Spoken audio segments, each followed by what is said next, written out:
क्या आप जानते हैं कि इस साल आईसीसी वर्ल्ड कप में विनिंग टीम को $4 मिलियन कैश प्राइज दिया जाएगा? सही सुना आपने, $4 मिलियन। अगर इस अमाउंट को इंडियन रुपीज में कन्वर्ट करें तो ये बनता है कुछ 33 करोड़ रुपए। एक आम इंसान इतने पैसे को सिर्फ सपने में ही सोच सकता है। लेकिन दोस्तों, क्या आपने सोचा है कि इस आईसीसी वर्ल्ड कप में सबसे ज्यादा पैसे कमाता कौन है? विनिंग टीम या वो कंट्री जो टूर्नामेंट को होस्ट करती है, जैसे इस साल इंडिया, या फिर आईसीसी जो टूर्नामेंट को ऑर्गेनाइज कराती है? आइए समझते हैं आज की इस वीडियो में आईसीसी क्रिकेट वर्ल्ड कप के बिजनेस मॉडल को। ICC men's cricket world cup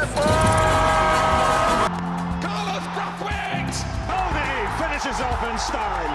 India lift the World Cup after 28 years. दोस्तों, क्रिकेट वर्ल्ड कप की शुरुआत साल 1975 में इंग्लैंड से हुई थी। For those who don't know, इस टूर्नामेंट को ऑर्गेनाइज कराता है आईसीसी, इंटरनेशनल क्रिकेट काउंसिल। ये ग्लोबल गवर्निंग बोर्ड है जो क्रिकेट टूर्नामेंट ऑर्गेनाइज कराने से लेकर इसके नियम और कानून को रेगुलेट करता है। अब टॉपिक को समझते हैं। क्रिकेट वर्ल्ड कप के बिजनेस मॉडल में आईसीसी के अलावा जो कंपोनेंट्स हैं, उसमें पहला है कंट्री बोर्ड जो टूर्नामेंट को होस्ट करता है। जैसे इस साल BCCI, board of control for cricket in India. BCCI Indian cricket team की गवर्निंग बॉडी है। बहुत से लोगों को ऐसा लगता है कि बीसीसीआई का कंट्रोल इंडियन गवर्नमेंट के पास है, लेकिन ऐसा नहीं है दोस्तों। बीसीसीआई एक प्राइवेट इंडिविजुअल बॉडी है। इस बिजनेस मॉडल में दूसरा बिग कंपोनेंट है ब्रॉडकास्टर्स, यानी वो टीवी और डिजिटल प्लेटफॉर्म जहां पर आप लाइव मैच देखते हैं। टीवी पर स्टार स्पोर्ट्स और फोन में Disney plus Hotstar. ICC World Cup के इस बिजनेस मॉडल में third and one of the most important component है country which host the tournament, जैसे इस साल इंडिया। दोस्तों, वीडियो में आगे बढ़ने से पहले एक छोटी सी गुजारिश, अगर आप चैनल पर नए हैं तो प्लीज चैनल को सब्सक्राइब कर दीजिए। आपको ऐसा करने में 2 से 3 सेकंड लगेगा, लेकिन चैनल के ग्रोथ के लिए ये बहुत जरूरी है। Now back to the topic. सबसे पहले आईसीसी के पर्सपेक्टिव से इस बिजनेस मॉडल को समझने की कोशिश करते हैं। आईसीसी वर्ल्ड कप टूर्नामेंट को चूंकि ऑर्गेनाइज कराता है,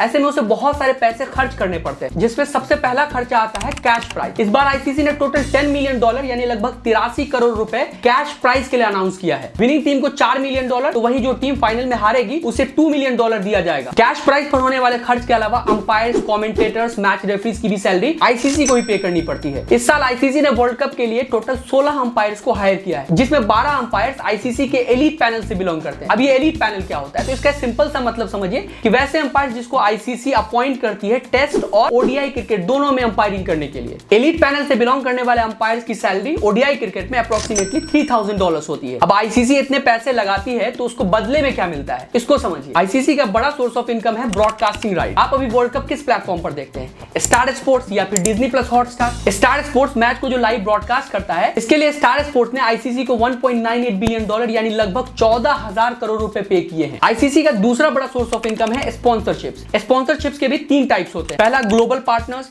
दूसरा ऑफिशियल पार्टनर्स और तीसरा कैटेगरी पार्टनर्स। इस साल आईसीसी के ग्लोबल पार्टनर्स भारत पे, एरामको, एमआरएफ, बुकिंग.com, बायजूस और एमिरेट्स हैं। वहीं आईसीसी की इस बार ऑफिशियल पार्टनर्स बिरा 91, Coca Cola, Oppo, FTX, star sports, Nissan जैसी कंपनीज हैं। रॉयल स्टैग और ड्रीम 11 जैसी कंपनीज इस बार आईसीसी की कैटेगरी पार्टनर्स हैं। इन सारी कंपनीज के एडवर्टीजमेंट आप मैच के दौरान देखते होंगे, जैसे जहां से फास्ट बॉलर बॉलिंग करने के लिए दौड़ता है और कीपर के पीछे ग्राउंड पर आप देखते होंगे कि एक बोर्ड चिपका होता है और उस पर कंपनीज के नाम लिखे होते हैं। इसके अलावा बाउंड्री रोप पर भी कंपनीज के नाम लिखे होते हैं। वहीं पोस्ट मैच प्रेजेंटेशन के दौरान भी आप देखते होंगे कि कमेंटेटर के पीछे बोर्ड लगा होता है और उस बोर्ड पर भी कंपनीज के नाम लिखे होते हैं। एक एस्टिमेशन के मुताबिक इस साल आईसीसी स्पॉन्सरशिप से $150 मिलियन यानी लगभग 1248 करोड़ रुपए कमा सकता है। अभी तक हमने आईसीसी के पर्सपेक्टिव से इस पूरे बिजनेस मॉडल को समझा, लेकिन वो कंट्री को क्या मिलता है जो टूर्नामेंट को होस्ट करती है? जैसे इस साल इंडिया को क्या मिलेगा, आइए समझते हैं। इस साल इंडिया पहली बार ओडीआई क्रिकेट वर्ल्ड कप को एक्सक्लूसिवली होस्ट कर रहा है। इससे पहले साल 1987 में इंडिया ने पाकिस्तान, साल 1996 में श्रीलंका और पाकिस्तान, फिर साल 2011 में पाकिस्तान, श्रीलंका और बांग्लादेश के साथ टूर्नामेंट को मिलकर होस्ट किया था। अब यहाँ पे क्वेश्चन अराइज होता है कि इंडिया अगर इस साल एक्सक्लूसिवली वर्ल्ड कप को होस्ट कर रहा है तो इंडिया की कमाई कितनी होगी? इसका सीधा सीधा जवाब देना बहुत मुश्किल है, लेकिन जाहिर सी बात है कि अगर वर्ल्ड कप हो रहा है तो टूरिज्म को बढ़ावा मिलेगा। अदर कंट्रीज से फैंस अपनी टीम को सपोर्ट करने आएंगे तो फ्लाइट टिकट्स,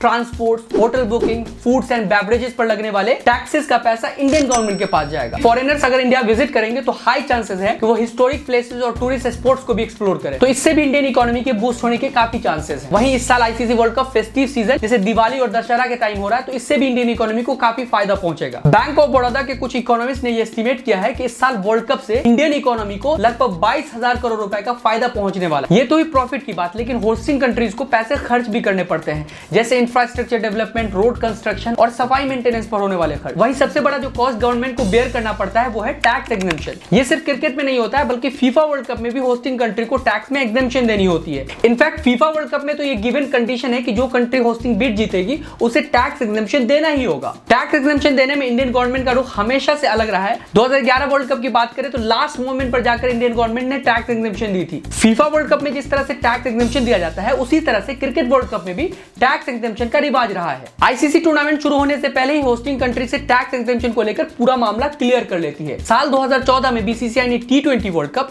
2021 चैंपियंस ट्रॉफी और 2023 ओडीआई वर्ल्ड कप को होस्ट करने की बिड जीती थी। आईसीसी के साथ हुई इस डील में बीसीसीआई ने इंडियन गवर्नमेंट से टैक्स में छूट दिलाने को लेकर एग्रीमेंट साइन किया था, लेकिन इंडियन गवर्नमेंट ने टैक्स एग्जेम्पशन नहीं दी। साल 2016 में मोदी गवर्नमेंट ने ओनली 10% टैक्स एग्जेम्पशन दी थी, जिसके बाद आईसीसी ने बीसीसीआई को जो प्रॉफिट शेयर्स देने थे उसमें से $23.75 अपने पास रख लिया। बीसीसीआई और आईसीसी के बीच का एक ऐसा मामला है जो आज तक सॉर्ट आउट नहीं हो सका। वहीं साल 2021 में होने वाले चैंपियंस ट्रॉफी को T20 वर्ल्ड कप में कन्वर्ट कर दिया गया, क्योंकि साल 2020 में ऑस्ट्रेलिया में जो T20 वर्ल्ड कप होना था उसको कोविड-19 पेंडेमिक की वजह से कैंसिल करना पड़ा था, जिसके बाद साल 2021 में बीसीसीआई ने चैंपियंस ट्रॉफी के बदले T20 वर्ल्ड कप को होस्ट किया। बीसीसीआई ने कोविड सेफ्टी का हवाला देते हुए इस टूर्नामेंट को यूएई और ओमान में होस्ट कराया। दोस्तों उस साल भी इंडियन गवर्नमेंट ने टैक्स एग्जेम्पशन नहीं दी थी। कई क्रिकेटिंग एक्सपर्ट्स का मानना था कि बीसीसीआई ने टैक्स बचाने के लिए ही T20 वर्ल्ड कप को ओमान और यूएई में ऑर्गेनाइज कराया। इंडियन गवर्नमेंट ने इस साल के ओडीआई वर्ल्ड कप में भी जो अभी चल रहा है उसमें भी टैक्स एग्जेम्पशन की मंजूरी नहीं दी। इस तरह आईसीसी और बीसीसीआई के एग्रीमेंट के मुताबिक बीसीसीआई इंडियन गवर्नमेंट से टैक्स एग्जेम्पशन दिलाने में नाकाम रहा। मीडिया रिपोर्ट्स की माने तो इंडिया में इस साल वर्ल्ड कप ऑर्गेनाइज कराने के लिए बीसीसीआई आईसीसी के बिहाफ पर इंडियन गवर्नमेंट को 963 करोड़ रुपए पे करेगा।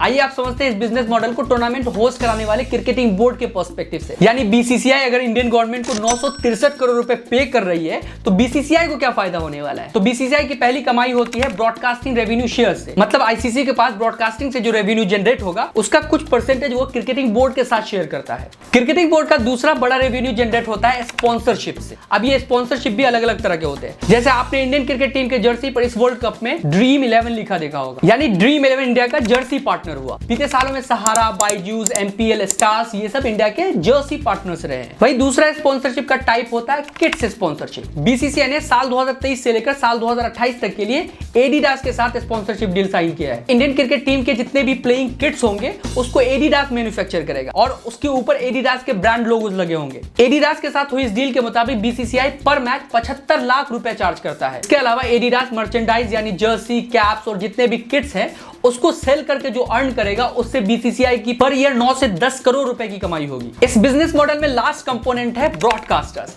स्टार स्पोर्ट्स जिसने आईसीसी को 14,000 करोड़ रुपए ब्रॉडकास्टिंग राइट्स खरीदने के लिए दिए हैं, तो उसको क्या फायदा होने वाला है इस आईसीसी वर्ल्ड कप से? तो इसका सिंपल सा जवाब है स्पॉन्सरशिप्स। मतलब ओवर्स के बीच में टीवी और डिजिटल प्लेटफॉर्म पर जितने भी एड्स चलेंगे उसके बदले प्राइवेट कंपनी से स्टार स्पोर्ट्स पैसे चार्ज करेगा। एक रिपोर्ट के एस्टिमेशन के मुताबिक इस साल वर्ल्ड कप में स्टार स्पोर्ट्स 10 सेकंड एड्स के $3 मिलियन चार्ज कर रहा है। साल 2019 वर्ल्ड कप के मुकाबले ये 40% ज्यादा अमाउंट है। दोस्तों ये था पूरा आईसीसी वर्ल्ड कप का बिजनेस मॉडल। अगर ये वीडियो पसंद आई है तो इसको लाइक कर दीजिए। Indian political and social issue को लेकर मैंने एक इंपॉर्टेंट वीडियो बनाया है, आप यहां क्लिक करके देख सकते हैं। नमस्कार, मैं रब्बानी आजाद और आप देख रहे थे आजाद कनेक्शन।